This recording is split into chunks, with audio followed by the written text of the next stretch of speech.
সাইডে ধরে নাই 24 ঘন্টা গ্যাসের দাবিতে কারণ বাজারে আগামীকালকে মানববন্ধনের ছিল। আপনারা সবাই চলে আসবেন। 24 ঘন্টা গ্যাসের দাবিতে কারণ বাজার যান যান যান।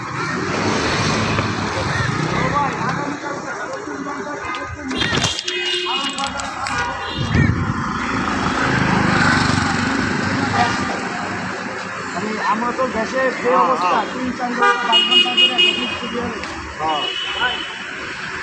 24 ঘন্টায় গ্যাসের জন্য কারণ বাজারে মানববন্ধন হবে আগামীকাল। অবস্থান কর্মসূচি পালন করবে। যদি সম্ভব হয় চলে আসবে। তাহলে সবার মানে সকলের দাবি, কিন্তু আমার কারো ব্যক্তি বিশেষ একা না। রাইট। এটা এবার কাছে কই এটা এবার কই এটা কারণ বাজারে মানববন্ধনের ভাই সবাই সবাই গ্যাসের জন্য অপেক্ষা করি, কষ্ট করি। সবাই একটু একটু হ্যাঁ হ্যাঁ একটু একটু দয়া করে আসবেন। একটু দয়া করে আইসা পড়বেন, হ্যাঁ। কারণ আমরা একজন দাঁড়ায় কিন্তু কখনো কিছু করতে পারবো না। 10 জন দাঁড়ায় করতে পারবো না। অনেকে আসলে দাবি আদায় করেন। 24 ঘন্টা গ্যাস দেন। হ্যাঁ, এটা আমরা দাবি করতেই হবে। তারপরে এই যে 2018 যে আইন, এটা আমরা 2018 আইন ড্রাইভার ঘাতক।